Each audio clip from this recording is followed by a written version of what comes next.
So ito sinusukat natin, air cool siya. Parang ito ata yung laging kinukuha ng mga tao eh. Yun din yung napansin ko. Mas maganda yung print kasi parang kitang-kita.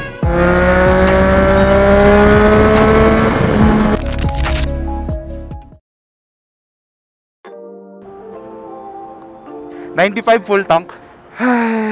Okay, so for today, we are back with another video. Tayo ay pupunta ng Parkal. Tambay tayo dun saglit, pero ang pakay talaga natin, titingin tayo ng full print Manila kasi magpapagawa kami ng jersey doon. Hindi ko alam kung 4X or 5XL lang gusto ko. So mas maigi kung i-check natin ang actual. Okay na po, thank you.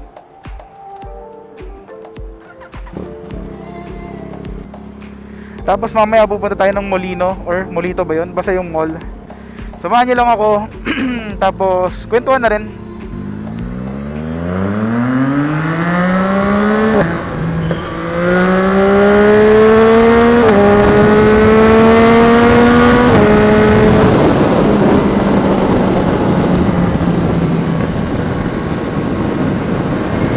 Sarap. Grabe.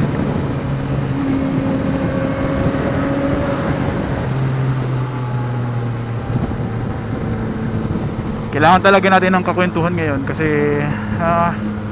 wala naman ako nakakausap masyado eh. So ito, nakakatulong to sa akin. Medyo may pinagdadaanan ng lolo nyo ngayon. Hindi ko naman i-share masyado yung details, pero alam nyo yun, para kahit paano alam nyo rin. Tsaka wala naman ako masyadong outlet. So ito na talaga yung sinasabi nilang throttle therapy. Grabe yung mga butas oh. Grabe, dahil basa-basa yung mga butas na yan. Dahil sa baha pala, basa.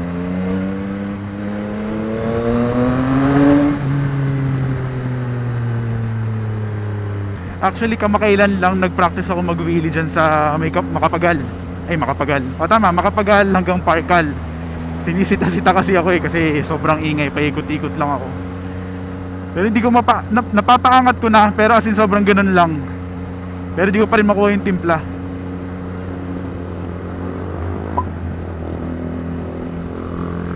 So ngayon, doon yung daan natin. Siguro pwede natin ikutan ng isa bago tayo pumunta doon sa shop, sa Full Print Manila. Actually ngayon din yung yung event ng Yamaha, kung saan ipapakita yung bagong R9 at saka yung bagong model ng XSR 900. Ngayon yung first day, Friday ngayon eh, na sinushoot natin to. Punta dapat ako, kaso medyo tinatamad ako kasi siguro alam ko namang hindi naman ako bibili ng R9.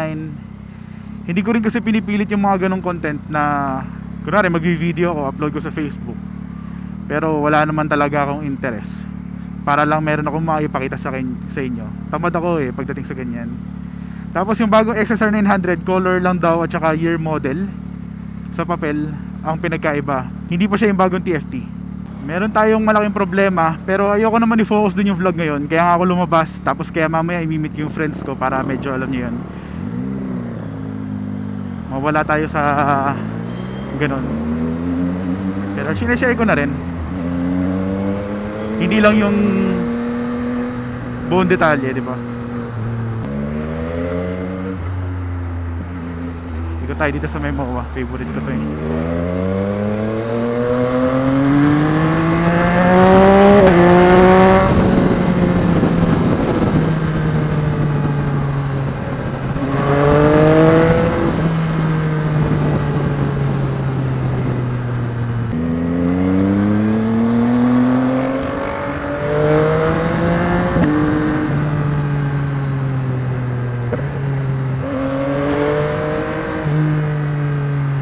Sarap.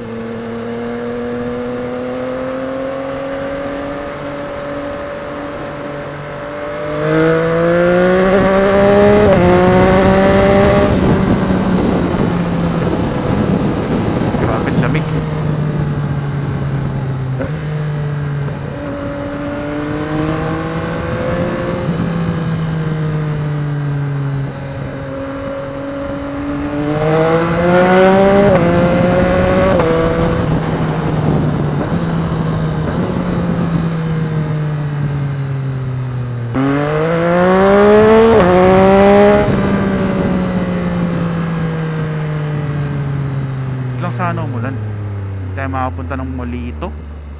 Itong jersey pala namin na ipapagawa, pangalawa na namin to dun sa Adventureros. Yung una, imprint customs, okay naman. Gusto lang namin mag-try talaga ng iba. So nandito kami sa full print ngayon. Kompleto na rin yung listahan, mga nakapag-down na rin. Ako na lang talaga kasi yung size ko parang sobrang laki ng 5X eh. Di ba? Grabe 5X, di naman ako masyado. Taba naman ako pero hindi sobra-sobra. Pangit talaga ng mata ng kotse na to. Grabe. Kasi sa pinakapangit na nakita ko. Sorry kung nakaganyan kayo pero hindi ko type.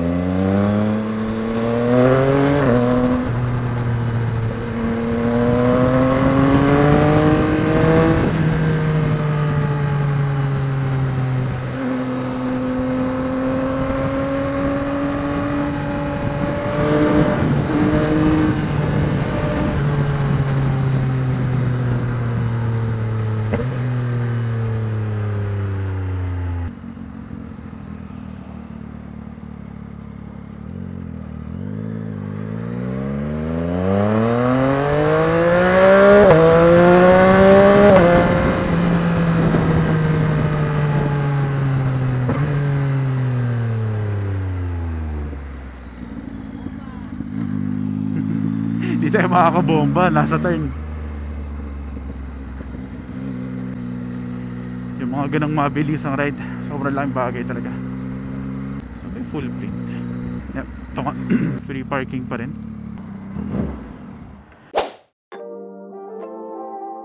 Dito pa yung sticker natin. Kuya, meron kayong 5X na sample?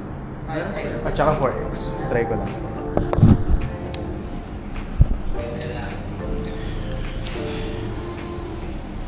Nakalista sa akin ngayon 5X dun sa papagawa namin. Pero itong 4 parang malaki na nga eh. Okay din na pinunta natin. Sakto lang. Mahaba talaga yung sleeves nyo. Yes. Tapos ito pa yung excess na sleeve oh. So baka pabawasan natin na may panukat pa kayo dyan o tansya lang. So di na natin susukat yung 5 kasi sakto na to sa akin. Di ko rin gusto ng sobrang fit. Kasi kapag nagmamotor syempre gusto mo yung may pahingahan ka lalo na kapag mahaba na yung buhok. So itong sinusukat natin, air cool siya. Siya yung butas-butas. Parang ito ata yung laging kinukuha ng mga tao eh, no? Ayan. Tapos meron sila yung medyo butas-butas lang. Ano tawag dito? Square net? Square net. Square net. Yan. Mas maliliit yung butas niya. Ganda rin. Depende na lang din talaga sa trip nyo. Dati nung unang punta ko dito, nagustuhan ko yung dry fit kasi parang wala masyadong butas. Tama ba? Ang pansin ko, mas maganda yung print kasi parang kitang-kita. Naka-print lahat. Okay naman yung mga ganito. Pero parang mas solid. Kung kulay at saka yung design yung gusto nyo. Biglang naging dito, no? Square net. Pwede pala yun. Ito, tingnan nyo yung pagkaka-print ng blue at saka yung pula. Parang kuhang-kuha. Parang logo natin pag dito sa gilid. Pwede po print dito? Pwede po. Yes po. Print? Yes po. Documents. Napangiti pa ako kasi akala ko parang nagkamali kasi full print eh, di ba? Print pala talaga kayo. Full print set. Full package ng print. Hindi ko kabisado itong dinadaanan natin. Pero feeling ko parang pinapaikot lang niya ako hanggang makapag skyway tayo.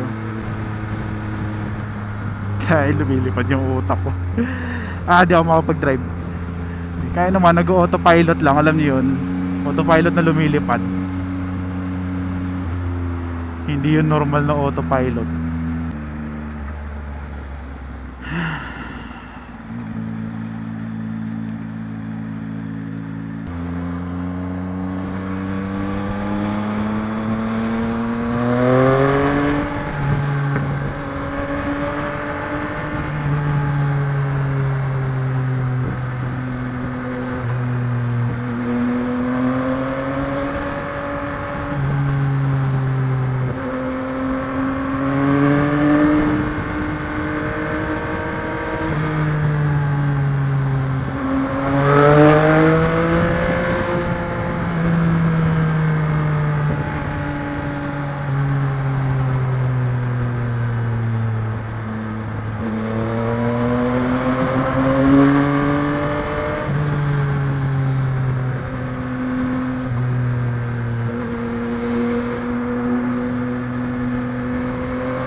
Okay, so traffic na dito, nagawa na naman natin, malapit na rin tayo sa Molito.